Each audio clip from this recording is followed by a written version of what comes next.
हे guys welcome back to the channel. स्वागत आहे म्हातोबा मंदिरात. इथे मोबाईल सिग्नल कमी बट देवाशी कनेक्शन अगदी तगडं. हिंजवडी म्हटलं की तुमच्या डोळ्यापुढे लगेच IT पार्क, ट्रॅफिक आणि मीटिंग चालू आहे असं चित्र उभं राहतं. पण या सगळ्यांच्या मागे थोडं डोंगरावर शांत बसलेलं हे म्हातोबा मंदिर. सगळ्यात आधी माहिती करूया की मंदिर नेमकं कुठे आणि कसं जायचं. तर हे मंदिर मारुंजी रोडजवळ हिंजवडी फेज 1 पुणे इथे बसलेले आणि तुम्ही तुमचं वाहन घेऊन तुम्ही मंदिराच्या पायथ्याशी सहजच पोहोचू शकता. शेवटचा थोडासा भाग डोंगर चढावा लागतो. एक छोटासा ट्रेक समजून जावा. आणि या मंदिरात जायची उत्तम वेळ म्हणजे सकाळी लवकर किंवा संध्याकाळी.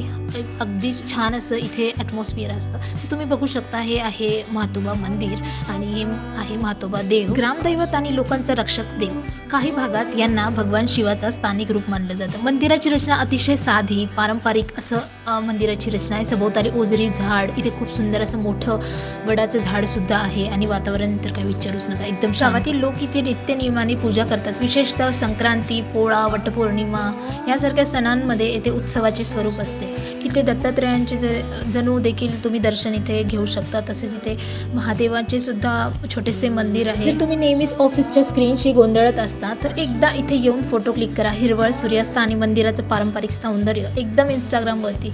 तसेच या कडेला तुम्ही बघू शकता इथे नारळ फोडण्यास जागा आहे. तसेच इथे पिण्याच्या पाण्याची अरेंजमेंट सुद्धा केली. हे मंदिर 24/7 ओपन असतं. सो तुम्ही कुठल्याही वेळेवर येऊन इथे दर्शन करू शकता आणि जवळपास तुम्हाला 200 ते 250 पायऱ्या चढावं लागतील. बस हार्डली 20 ते 25 मिनिटात तुम्ही आरामात वरती पोहोचून जाल. पिढ्यानपिढ्यांपासून पूर्वजांच्या श्रद्धा इथे जपल्या जातात. वरील टेकडीवर चढताना त्यांचा संपूर्ण इतिहास तुम्ही जाणून घ्या.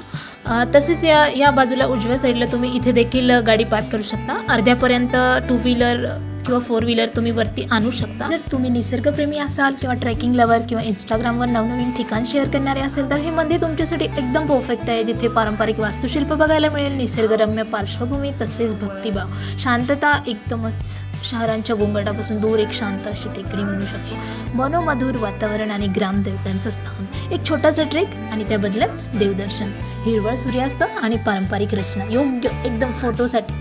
त्यानंतर इथे आम्ही खाली आलेलो आणि या कडेला सुद्धा तुम्ही इथे गाडी पार्क करू शकता. एकतर तुमच्याकडे हे ऑप्शन आहे, एकतर इथे गाडी पार्क करा किंवा अर्ध्यापर्यंत तुम्ही वरती गाडी पार्क करून तिथनं बाय वॉक स्टेअर्सनी तुम्ही वरती जाऊ शकता. कितीही डिजिटल झालं तरी मनाची शांतता आणि श्रद्धेचं ठिकाण अजूनही आपल्या निसर्गात आणि देवांच्या पावलाखालीच सापडतं. हिंजवडीचं म्हातोबा मंदिर हे त्याचं एक जिवंत उदाहरण आहे. श्रद्धा ठेवा, ट्रेक करा आणि मनातला गोंधळ विसरून जा. भेटूया पुन्हा नवीन व्हिडिओमध्ये. Bye bye.